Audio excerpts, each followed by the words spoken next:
आपके YouTube channel सेविकाओं की आवाज में आपका स्वागत है।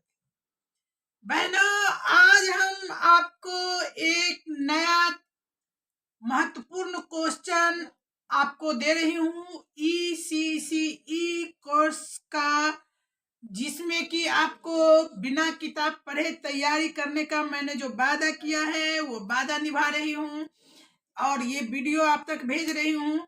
और आपको पता है कि परसों 22 जनवरी है और रामलला के प्राण प्रतिष्ठा के उत्सव में हर जगह उमंग और उत्साह होगा, तो मैं भी इस कार्यक्रम से वंचित नहीं रहना चाहती हूँ और उस वैसे कार्यक्रम में मैं भी भाग लूंगी। तो हो सकता है उस दिन मेरा वीडियो आप लोगों के लिए मैं नहीं दे सकूं, तो उसकी पूर्ति मैं आज और कल में ही करना चाहूंगी, क्योंकि उस दिन आप लोग भी व्यस्त होंगी जहां जैसे भी धार्मिक कार्यक्रमों में, तो आप भी नहीं पढ़ पाएंगी। लेकिन आज और कल दोनों दिन मेरा वीडियो आप तक पहुंचेगा। तो आज मैं जो वीडियो दे रही हूं उसको आप लोग अंत तक देखिएगा। मैं बार बार कह रही हूं कि पढ़ने लिखने से ज्यादा याद सुनने में होता है, तो आपको सिर्फ सुनना है, ज्यादा दिमाग नहीं लगाना है। बस जहां भी आप कोई काम कर रही हो उसे बजा दे, मोबाइल ऑन करके आप स्पीकर ऑन कर दीजिएगा। उसके बाद आपके कानों तक जाता रहेगा, आपका हाथ काम पर, कान हमारे वीडियो की आवाज पे। तो अगर आप हमारे चैनल पे नए हो तो चैनल को सब्सक्राइब कर ले, वीडियो को आप अधिक से अधिक शेयर करें ताकि वीडियो हर बहनों को लाभ पहुंचा सके। बहुत बहनें हमारे वीडियो के लाभ से वंचित होगी, तो हम चाहेंगे कि हमारे द्वारा किया गया यह प्रयास हर जगह पहुंचे, हर बहनों को लाभ पहुंचाए। और आपसे एक रिक्वेस्ट है कि आपके मन में जो भी प्रश्न होगा कमेंट बॉक्स में जरूर लिखिएगा। हमारी पूरी कोशिश होती है कि आपके कमेंट बॉक्स में पढ़ने के बाद मेरे मन में एक नया वीडियो शेयर करने का भाव उत्पन्न होता है जब आपके प्रश्न इस तरह के होते हैं। तो इसलिए आप लोग कमेंट करना बिल्कुल ना भूलें, और जिनको भी जो भी प्रश्न करना हो बेहिचक करें, क्योंकि मैं आपके लिए कुछ समय कमेंट को पढ़ने और उनके जवाब देने के लिए भी बचा के रखी हूँ। तो आइए चलते हैं हम उस वीडियो की ओर जिसमें हम आपको बिना किताब पढ़े इस एक कोर्स की तैयारी कराने का बात करती हूँ। तो देखिए, ये कुछ महत्वपूर्ण प्रश्न है, इसी के एग्जाम में आने के ज्यादा संभावना है। क्वेश्चन नंबर 1, शिशु को 9 महीने में कौन कौन से टीके लगाए जाते हैं। बहनों, ये हमारे काम से संबंधित है, लेकिन बहुत बहनें ऐसी होती हैं जिन्हें कि नहीं पता होता है कि टीकाकरण में किस महीने में कौन सी सुई बच्चे को पड़ना है या लगाया जाता है टीके। तो जानिए कि 9 महीने में बच्चे को मिजिल्स, जेई और पोलियो का बूस्टर के साथ साथ विटामिन ए दिया जाना है। ध्यान दीजिएगा, फिर से मैं सारे ऑप्शन इसलिए नहीं बोलूंगी क्योंकि आपके दिमाग में फिर निकल जाएगा कि सही आंसर कौन था। तो आपको बस शिशु को 9 महीने में मिजिल्स, जेई और पोलियो का बूस्टर लगाया जाता है। अगला प्रश्न, प्रदूषित भोजन से कौन से रोग होते हैं। प्रदूषित भोजन से कौन सा रोग होते हैं। तो प्रदूषित भोजन से अतिसार, हैजा और पीलिया होता है।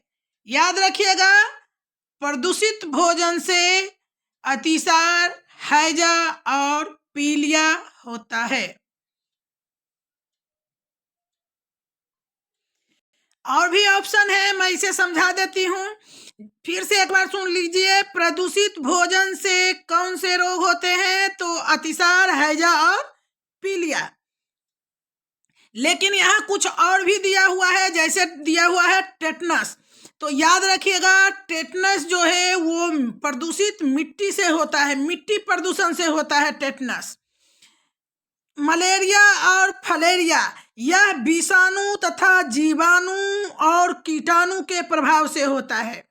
मलेरिया का वाहक है विषाणु एवं जीवाणु और कीटाणु।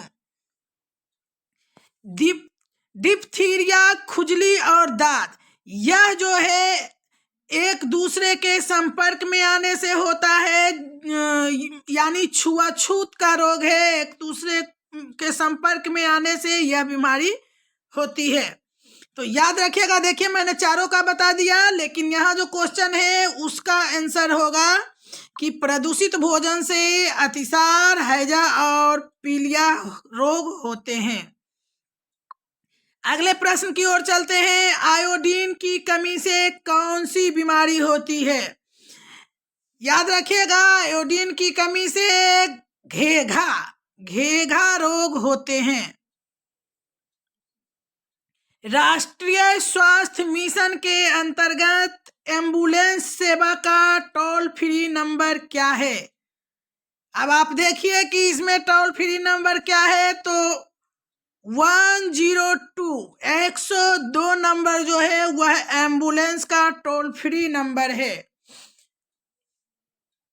अगला प्रश्न, हीमोफीलिया किस पदार्थ की कमी से होता है? याद रखिएगा, थ्रोम्बोप्लास्टिन की कमी से शरीर में हीमोफीलिया रोग होता है। पीएचसी का पूरा नाम क्या है? पीएचसी का पूरा नाम है प्राथमिक स्वास्थ्य केंद्र। रक्त निर्माण कोशिकाओं का कैंसर कहा जाता है। याद रखिएगा, ल्यूकेमिया जो है रक्त निर्माण कोशिकाओं का कैंसर, इसे ही कहा जाता है ल्यूकेमिया। ये बहुत ही इंपॉर्टेंट क्वेश्चन है, दिमाग में रखना है। रक्त निर्माण कोशिकाओं का कैंसर किसको कहा जाता है? ल्यूकेमिया को।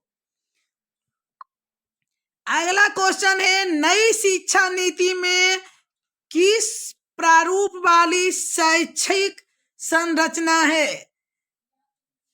इसमें देखिए 5+3+3+4 ये वाली संरचना है, क्योंकि नर्सरी से 3 क्लास तक, यानी नर्सरी, यूकेजी, एलकेजी 1 2 यहाँ तक जो है एक पार्ट में 4 भाग में बांटा गया है, फिर 3 भाग और उसके बाद 3, यानी आप याद कर लीजिएगा कि 3 5 3 3 4 यही है नई शिक्षा नीति, जो कि अभी लागू नहीं हो पाया है।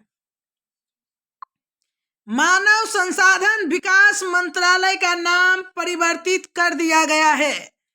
किस चीज में? समाज कल्याण मंत्रालय में, शिक्षा मंत्रालय, कपड़ा मंत्रालय, इनमें से कोई नहीं। याद रखिएगा, पहले शिक्षा मंत्रालय नहीं होता था, मानव संसाधन विकास मंत्रालय के नाम से इसे जाना जाता था, जिसका कि नाम बदल के शिक्षा मंत्रालय कर दिया गया है। डाउन सिंड्रोम से आप क्या समझते हैं? ये एक दीर्घोत्तरीय प्रश्न है, इस मैं आपको बताती हूं कि डाउन सिंड्रोम जो है आनुवांशिक विकार है। इसे ट्राइसोमी 21 के नाम से भी जाना जाता है।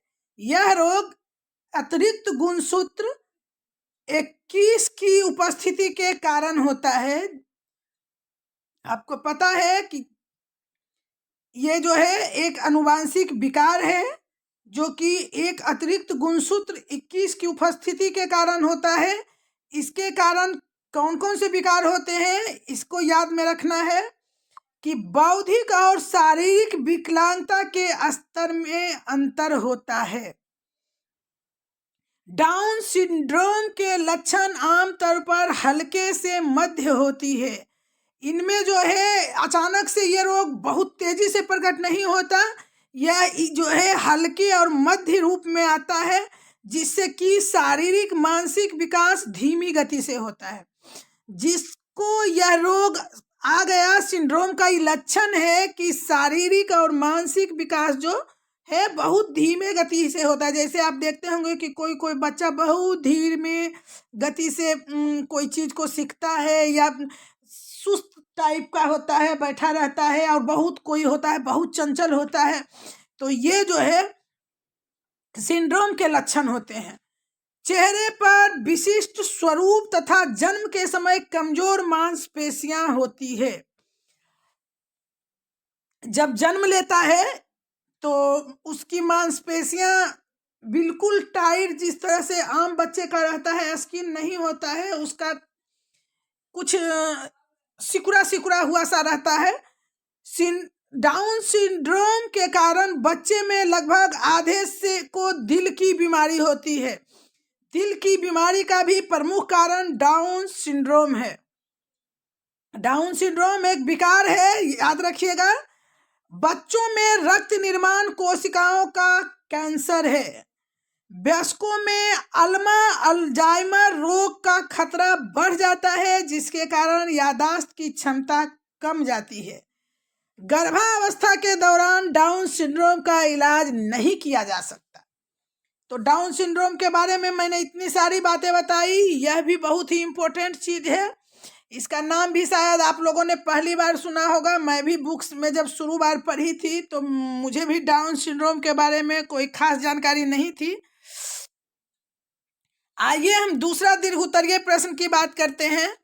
ये आप इससे चिरपरिचित हैं, बस उसको सिर्फ समझना है कि किस टाइप से हमको लिखना है। तो प्रारंभिक बाल्या अवस्था एक निर्णायक अवधि है, क्यों? हम भी जान रहे हैं, आप भी जान रहे हैं, लेकिन उसको लिख पाने की क्षमता हम में नहीं थी। उसी को विकसित करना है। हम अपने वीडियो के माध्यम से आपको देखिए जो बताते हैं उसको सिर्फ सुनना है, और उसी से आपके दिमाग में यह आ जाएगा कि निर्णायक अवधि है क्यों। जानिए कि प्रारंभिक बाल्यावस्था में विकास तेज गति से होता है, और परिणाम स्वरूप यही वह समय है जब वातावरण संबंधी समृद्धि या अभाव का बच्चे पर सर्वाधिक प्रभाव पड़ता है। यानी प्रारंभिक बाल्यावस्था 3 से 6 वर्ष, इस समय में बच्चे पर अच्छे बुरे वातावरण संबंधी का मतलब हो गया जो भी समाज में घटना हो रहा है, आपके परिवार में हो रहा है, उसका सबसे अधिक प्रभाव इसी अवस्था में पड़ता है। और इस अवस्था में मस्तिष्क का 85% विकास हो जाता है। तो समझ लीजिए मात्र 15% बाकी रहता है। सारा विकास जो होता है मस्तिष्क का, वो इसी अवस्था में होता है, जो भविष्य की सभी शिक्षाओं, व्यवहार और स्वास्थ्य के लिए आधार प्रदान करता है। एक मजबूत नींव बच्चों को अच्छी तरह से काम करने वाले वयस्क बनाने के लिए आवश्यक कौशल विकसित करने में मदद करता है। इसीलिए इसको हमको निर्णायक अवधि माना गया है। इसलिए इस बाल्यावस्था काल को निर्णायक अवधि माना गया है। अब देखिए, मैं इस तरह से बोली, अब एक नॉर्मल बातें बोलती हूँ कि प्रारंभिक बाल्यावस्था एक निर्णायक अवधि है, क्यों? तो आप अपने स्तर से भी लिख सकते हैं कि प्रारंभिक बाल्यावस्था में ही बच्चे का पूर्ण विकास होता है। सबसे अधिक गति से उसका जो है शारीरिक और मानसिक दोनों विकास होता है। इसके मस्तिष्क का 85% जो है वो इसी अवधि में विकसित हो जाता है। इसलिए इसका भविष्य जो है इसी समय विकसित होने वाले इसके व्यवहार और मस्तिष्क पर निर्भर रहता है। और बच्चे जो हैं इनकी मजबूत नींव जो है यही इनको बड़ा होने के बाद जब यह वयस्क हो जाएंगे तो इनके आवश्यक कौशल विकसित करने में मदद करेगा। अगर इस समय यह जरा सा भी चूक हो जाती है बच्चे के विकास में या स्वास्थ्य में, तो वो कभी भी बड़े होकर स्वस्थ व्यक्ति नहीं बन सकता। इसीलिए इस अवधि को निर्णायक अवधि कहा गया है। चलिए अगला वीडियो लेके आपके लिए हम फिर उपस्थित होंगे। तब तक के लिए धन्यवाद। आप तैयारी करते रहिए, हमारा वादा है आप एग्जाम में अच्छे नंबर से जरूर पास होइएगा।